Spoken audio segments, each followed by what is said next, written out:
कीजिएगा, मेरी ध्यान कीजिएगा बात पर मैं क्या बोल रही हूं। जो व्यक्ति छत पर चढ़ा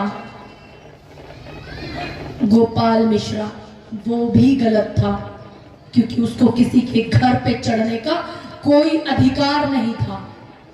मेरी बात समझ रहे हैं आप? लेकिन वो व्यक्ति भी गलत था जिसने उसको गोली मारी, क्योंकि अपने हाथ में कानून को नहीं लेना चाहिए। और सत्ता जो आपकी चल रही है, भारतीय जनता पार्टी के लोग ये तो चाहते हैं कि आप कानून को हाथ में लें। दोनों ही गलत थे, लेकिन उनको गलत करने वाला कौन है? किसने अधिकार दिया? इतना प्रशासन वहां पर था, किसने गाने बजवाए इस तरीके के? जो एक 22 साल के नौजवान के दिमाग में ऐसी बात आई और वो किसी की छत पर चढ़ गया, और उसके बाद उसका एक्शन का जो रिएक्शन आपने और हमने सभी ने देखा होगा। देखा था कि नहीं देखा था? तो सबसे पहले जो अभी मेरे बड़े भाई बता रहे कि जितने यहाँ नौजवान और साथी बैठे हुए हैं, इससे ज्यादा महिलाएं मुझे देख रही है लाइव में, तो मेरा उनसे भी निवेदन है कि आप अपने बेटों को मत भेजा करिए ऐसी जगह, ऐसी स्थिति में, क्योंकि किसी का कुछ नहीं जाता, कुछ नहीं जाता। सिर्फ आपका बेटा, आपका भाई, आपका पति, आपका साथी, ये चले जाते हैं। समझ रहे? ये बात मेरी बहराइच पर थी, और मैं आती हूँ अपने उसी मुद्दे पर जहां पर आपसे मेरा पहला सवाल ये है कि इस समय एक नारा चल रहा है, आपने भी उसका जिक्र किया कि बटेंगे तो कटेंगे। सिंपल सा एक पढ़ के निकले, उन्होंने कहा न बटेंगे न कटाएंगे, जो बोलेंगे वो पिटेंगे। पूनम पंडित क्या कहती है? मैं यही बोलूंगी इसमें कि बटेंगे तो कटेंगे। हमें हिंदू मुस्लिम में नहीं बटना, हमें सिख ईसाई जैन बौद्ध पारसी में नहीं बटना।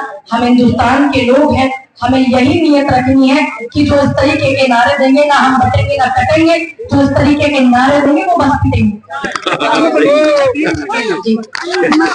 उपचुनाव में कांग्रेस को एक भी सीट न देना, सपा के पास पूरी की पूरी सीटें गई, क्या लगता है आपको?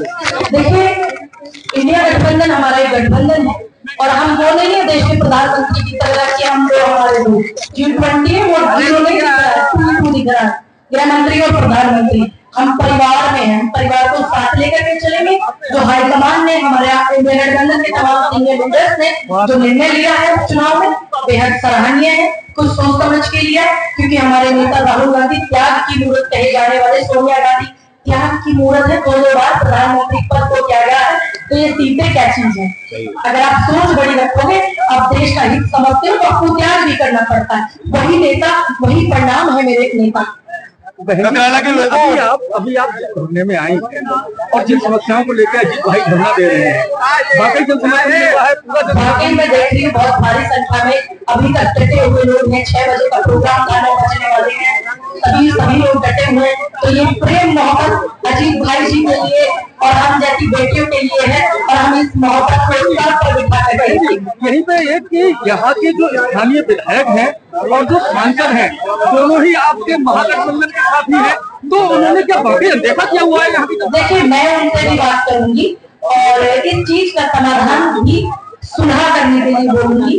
और आपको पता ही है, हमारे जो उत्तर प्रदेश के हेल्थ मिनिस्टर हैं और जो एजुकेशन मिनिस्टर है, दोनों ही भारतीय जनता पार्टी से आते हैं। तो कभी कभी क्रिटिकल हो जाती है कि हमारे विधायक और सांसद भी कुछ नहीं कर पाते, क्योंकि हम लोग सत्ता में यूपी के नहीं है। तो हमें उस चीज का समाधान बैठ करके खोजना होगा। मैं यहाँ के सांसद और विधायक से भी बात करनी चाहिए। आखिरी सवाल, अगर अजीत जी यहाँ पर दिवाली मनाते हैं, एक दीपक तो आप लोग जलाएंगे, ध्यान रखिएगा। कटराला की जनता से मेरा निवेदन है, ये दिवाली ऐसी भव्य होनी चाहिए कि आप लोग इस धरने के नाम, एक दीपक इस धरने के नाम यहाँ जलाइएगा जहाँ आपका धरना चल रहा है। तो क्या पूनम पंडित भी इसमें ऑनलाइन शामिल होंगी दिवाली में? जी बिल्कुल, मैं आपको बहुत सारी शुभकामनाएं देंगी अपने बड़े भाई को।